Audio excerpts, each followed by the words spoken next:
Magandang araw po sa inyong lahat mga kabayan at kaibigan. Ako po si Jamey Iris at welcome po sa aking channel. This is Jamey Iris TALK TV where we will talk, we will discuss, and we will chat about different important topics that will be relevant either sa pagta-travel nyo po dito pabalik sa Pilipinas or kung hindi naman po kaya, mga nangyayari sa ating bansa. If this is your first time to watch my video or mag-visit po dito sa aking channel, welcome. And at the same time po, iniimbitahan ko na rin po kayo to please subscribe to my channel so that you'll get updated with different videos at mga updates na ating pong piniprepare para sa inyong lahat. At syempre, welcome sa ating mga subscribers na palagi at araw-araw pong nanonood po sa atin. Tingnan po natin ngayong linggo, ano po ba ang update dito sa ating bansang Pilipinas. Simulan na po natin. Sa total number of COVID cases sa Pilipinas, ito ba ay tumaas or bumaba para sa araw na ito? According to the new COVID-19 cases, meron po tayo ngayong January 23, 2022, according po sa Department of Health na 29,828 na total number of cases ng COVID. Maraming salamat naman at least bumaba po kahit konting thousands lang po. Kasi nasa 30 plus po yan kahapon. So bumaba, tumaas. Tapos ngayon, salamat bumaba. Naway, bumaba na po ito continuously so that at least, maging better na po yung total number of cases natin dito sa Pilipinas. Looking forward po na bumaba na po ito nang sa gayon ay mas bumaba na po yung positivity rating natin. So ngayon po we stand at 41.8%. So let us just take a look po. In the coming days as the COVID cases, we expect na for this to decrease at mas maging mababa. According to Okta Research, ito po yung sinabi nila, reproduction number of COVID-19 cases in NCR continues to lower. So alamin po natin ang detalye dito. If that is the case, that is quite a great news po. Kung patuloy po ang mga COVID-19 virus ay bumababa po ang cases dito sa Pilipinas. Ano po bang ibig sabihin nito? According po sa mula po sa PTV News, sinasabi po na ang Okta Research Group ay binanggit po nila last Saturday, kahapon po January 22, na yung reproduction number of COVID-19 cases sa National Capital Region ay patuloy pong bumababa. Sinabi po sa tweet by Okta Research member Dr. Guido Dafin on Saturday na ito nga daw po ay bumababa na po. The NCR reproduction number is now down to 1.20. Ayan po. The reproduction number in the NCR decreased to 1.20 as of January 19 from 2.95 1 week ago. Sinabi po ito ni David at sabi niya, the 1-week growth rate also decreased to 0.42%, indicating a clear downward trajectory in the new cases. Sinabi rin ni David ng average daily attack rate or ADAR in NCR decreased to 72 per day per 100,000, which is still a very high level pero mas bumaba compared ng mga nakaraang linggo po. Sinasabi ng mga residente ng NCR ay binibigyan po ng advice na patuloy po na i-observe ng extreme caution at mag-follow po ng health standard na meron po tayo. At syempre mag-strictly comply with the protocols in the public areas. Sinabi po ni Acting Spokesperson and Cabinet Secretary Carlo Nograles na we are encouraged by the recent survey that shows a steady decline in the vaccine hesitancy and skepticism among our other people. Ayan. On the other hand po, kung bumababa na po ang mga cases ng COVID-19 sa NCR, tingnan naman po natin, gaano pa po ba kaya ang estimate karami ng mga tao o mga Filipinos na medyo hesitant pa po magpabakuna? Sinasabi po ni Acting Spokesperson Cabinet Secretary Carlo Nograles na last January 21, 2022 na we are encouraged by the recent survey that shows steady decline, patuloy pong pagbaba ng mga vaccine hesitancy and skepticism among our people. Ngayon, sabi niya, ayon sa pinakabagong survey ng SWS na ginagawa from December 12 to 16, nasa 8% na lamang po ang hindi pa po bakuna.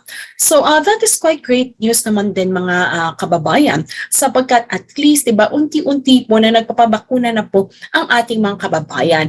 I think from my side naman po, it's just a matter of kumbaga telling them, addressing also their concern. And just in case they don't want yet to be vaccinated, I believe from our side po at looking forward sa gobyerno din, I will learn to respect that, and in due time po siguro, once all of this, kumbaga, mas stable na po, I think others also, will be encouraged to be vaccinated, lalo na if we are giving them information that will actually increase their confidence when it comes to being vaccinated.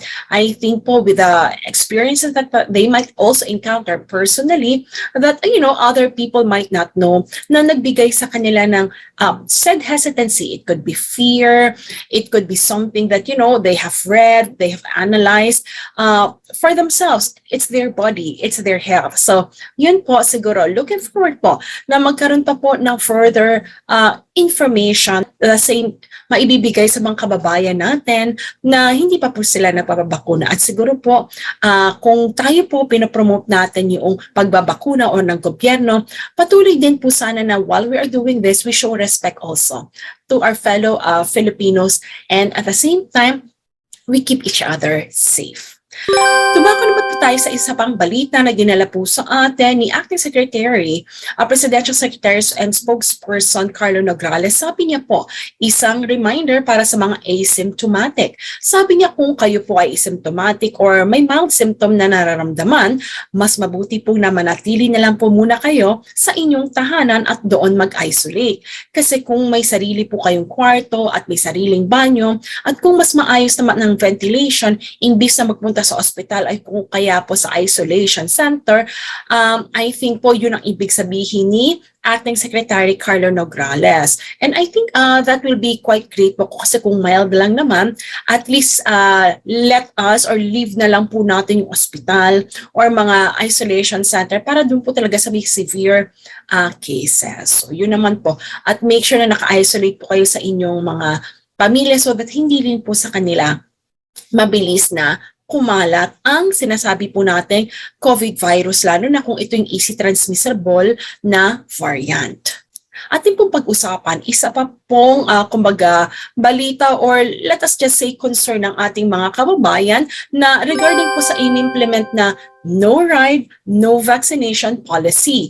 Sinabi po nila again mula po sa Office of the Spokesperson, Presidential Spokesperson, sinabi daw nila simulat sa pool kapag sinasabi kasi naming essential, kabilang na diyan ang iyong work. So kapag accessing essential goods or services, kabilang na po itong inyong work. Exempted po iyan na no vax, no ride policy. Basahin ko po muli. Exempted sa no right, no policy. Basta mapatunayan lamang na ito po ay may proof siya of employment. Naku, pag-usapan natin yan mamaya mga kabayan at kaibigan. Sa mga nanonood po ng mga news, nagbabasa, was it the same way? Is that how it came across to you when this policy was first implemented or shared? Kasi iba't iba po ang opinion na naririnig po natin sa ating mga kabayan. I myself po, when I was reading the news, essential goods and services, yes, it was really there. However, when we try to take a look at it at yung talagang naririnig natin kaliwat kanan, when it comes sa balita, hindi na emphasize regarding sa work. So I think on the first day it was implemented, there were more than 1,000 people po who were not able to actually go to their work because they were not allowed to or hindi po sila pinasakay ng mga pampublikong sasakyan. So I think the way the message came across, hindi lang po sa publiko, kung hindi sa mga enforcer din po ng policy na ito sa NCR, ay sad to say po sa ating gobyerno na hindi po ito gaanong malinaw. Kasi kung ito po ay may malinaw doon sa mga enforcers, then they would have clarified that and they would have implemented it clearly doon sa mga tao. Hindi na po siguro nag-cause ng mga kailangan umuwi ng mga tao na alam niyo po wala naman po sila sa sariling sasakyan at sila po'y napaiyak na dahil yung isa po nating kababayan, nakita naman po natin sa news yun, napaiyak na siya sa sobrang kagustuhan niya pong magkumita ng pera, and at the same time po partially vaccinated pa lang siya, but she was not allowed to actually ride at the public vehicle because of this policy. And then marami pa pong construction workers ang hindi rin po napasakay ng pampublikong sasakyan simply because they were not vaccinated. So, my point is, siguro po, kung sakasakaling mag-i-implement po ng another policy such as this, the first people who should be aware about the nitty-gritty details or yung mga maliliit na detalye at napaka-importanting detalye po para sa mga kababayan natin ay ang mga enforcer. Ayan po. Humingi naman po ng apology ang Department of Transportation regarding this one at dun sa iba pa pong mga nag-enforce. Pero sana nga po, next time, kasi it affects po yung kabuhayan ng ating mga kababayan at the same time, yung hindi magandang feeling na parang discriminated sila. Yun po yung mga opinion po ng mga tao kung makikita po natin sa balita at makikita po natin sa mga comments po. So again, it's good that they have released this, but I just would like to ask all of you, how did it come across to you? Ano yung na-perceive nyo when it was first announced? Para ang emphasize lang kasi is no ride, no vaccination, then no ride, no vax, no ride policy. Yun lang. Pero it was not really as clear as na hindi naman pala kasama yung mga worker. Kinlaro na lang yan, ikalawa, ikatlong araw when a lot of people were actually complaining about it. So, looking forward po sa ating mga opisyal ng ating bayan, pakiklaro lang po next time, even more po, para at least, syempre, sometimes, you know, yung sa mga batas, na ginagawa or policy, sometimes it's good to talk in layman's term. Kung sakasakali pong hindi siya ganun ka-obvious doon sa mismong policy, how it was written and how it was said. Kasi kung sasabihin lang siya, sometimes hindi, alam mo yon sa mga tao po na nagtatrabaho at hindi naman po talaga ganun ka well-versed when it comes to policies at mga batas po, sometimes we need people like us na further explanation po. Ayan. Para lang po at least mas maintindihan natin, less po yung kumbaga, miscommunication ng less than yung mga inconveniences and whatever cause po ng mga misunderstanding. Anyway, yan po yung nabanggit po nila recently. Sabi din po dito, on the other hand, syempre, vaccinated, not vaccinated, nagbabiyahe, and at the same time, in our everyday, kumbaga paglabas po ng bahay, mga kababayan, importante pa rin po na ipagpatuloy pa rin po natin according to, again, acting as spokesperson and according to our acting presidential spokesperson Carlo Nograles, na importante pa rin po ipagpatuloy ang minimum health standards na i-follow po ito at all times, lalo na po kung kayo ay nasa pampublikong kumbaga sasakyan. Now, ipagpatuloy pa rin po natin ang ramping up ng vaccination. Ipagpatuloy pa rin naman po natin ang hindi pa umaabot na sa high critical level sa ating mga healthcare utilization rate. And I'm quite simply glad to hear that. May ilan lang po mga provinces, just like what I've mentioned to you, na naging alert level number 4, but marami pa rin po ang nasa alert level 3. Looking forward that as the Omicron cases decreases in NCR, ganun din po ang mangyari for the rest of the provinces and regions here in the Philippines. Now, as we end, everyone, the last one that I would like to share to you is a report from CNN News po Philippines. Sabi po nila na isulat dito na, will Omicron change the shape of the pandemic by ending it for good? Will that actually be really possible? Tingnan po natin yan. Sinasabi po dito na last November 2021, ang Omicron variant ay naging dominante across the globe na nagsimula po sa South Africa.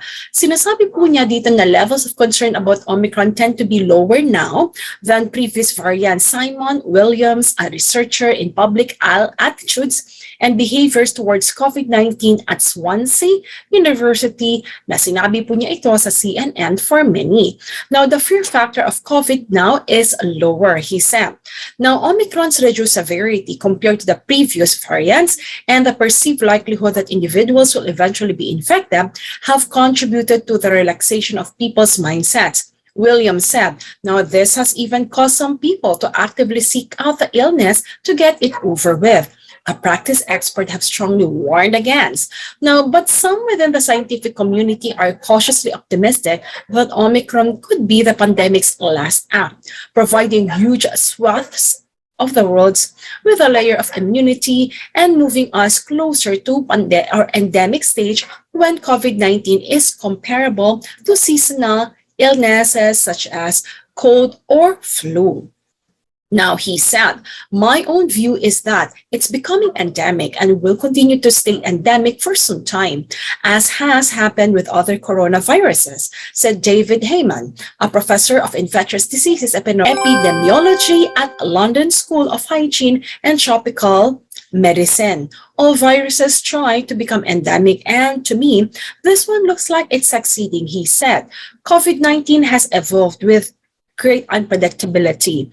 The variant that superseded Delta could have been more sinister, expert says, but the world ultimately got a dominant strain that is sweeping through populations with ease, without causing the same degree of hospitalization, severe illnesses, and deaths that previous variants have done.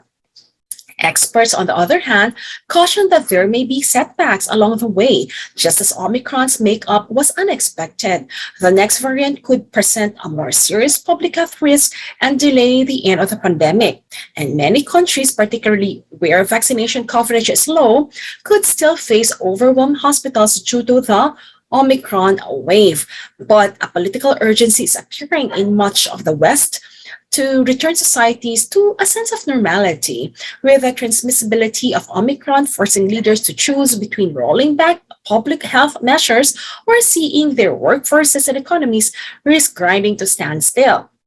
Now, the rules and game have changed. The question that scientists and wider society will grapple with throughout 2002 is when COVID-19 will leave its current stage and enter endemicity.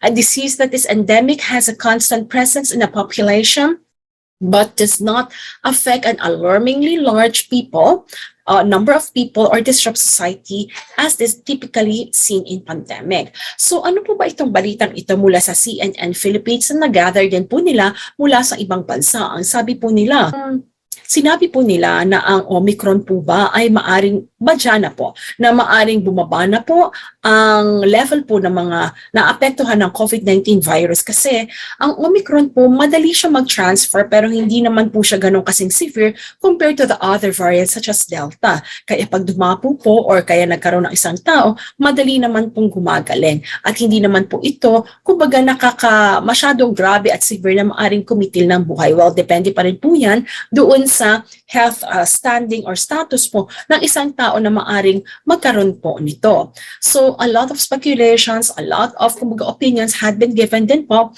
through this news. So, tingnan po natin, sabi nila from pandemic, maaring maging endemic na lang po ito, katulad ng cold and flu na to a certain area. I really hope that will happen po mga kababayan dahil a lot of us, like the economy, yung mga trabaho po natin, naapektuhan po talaga dito. And looking forward that at least hindi na siya kasing kumbaga taas ng level ang classification so that at least slowly all of us makabawi naman po, whether individual, group of people, o bansa po at economy. Now, Omicron's reduced severity compared to previous variants and the perceived likelihood with individuals will eventually be, kumbaga, if infected, have contributed to the relaxation of the people's mindset. So sabi po nila, because of this, kahit paano po yung takot, yung kaba, medyo nabawasan din po at naging better na po yung pananaw ng tao sa future at ganun din po sa kumbaga this actually coronavirus na it will soon be hoping like other coronaviruses na hindi na po naging pandemic at bumaba na po sa endemic. So mga kababayan, looking forward that this will actually come true and will happen na talagang pababa na ito at wala na po sana ibang variant pa ang siyang lumabas na mas grabe pa po compared sa iba. Sana kung sakasakaling meron ay huwag naman po sana mahina na. Anyway, ang pinakamahalaga naman po sa atin is palakasin niyo po ang immune system po ninyo. Drink a lot of vitamins, eat healthy and exercise, do a little bit of fitness activity if you can, para po sa ganun ay we will be, kumbaga yung katawan po natin is fit at healthy po at hindi po madaling dapuan ng kahit na anong sakit at kahit na po ng coronavirus. But syempre po, minimum standard protocols, kindly make sure that you follow that. So yan po mga kabayan at kaibigan. So yan po mga kabayan at kaibigan ang ating kumbaga balita update para sa araw ng linggo. I hope you're having a great weekend with your family or kung sa iba naman. Para naman po sa Middle East, mga bansa po dyan, usually ito po yung start ng week ninyo. Have a great week. At syempre sa inyo naman po sa mga bansa po ninyo na this is a weekend for you sa Sunday po. Enjoy it with your family and have a great and blessed Sunday. I'll see you all tomorrow para po sa next kumbaga video po natin. If you find this video very helpful and informative, please click like. And once again, I'm inviting you, if this is your first time to join us in this channel, to please subscribe to my channel so that you'll get updated with recent videos that I have for you. With that, thank you so much po sa lahat ng subscribers natin for always watching. May God bless you. Stay safe and stay healthy. I'll see you tomorrow. This is Jamey Iris of Jamey Iris TALK TV, kung saan ang mahahalagang balita ay kinakailangan yung malaman mga kabayan at kaibigan. See you tomorrow.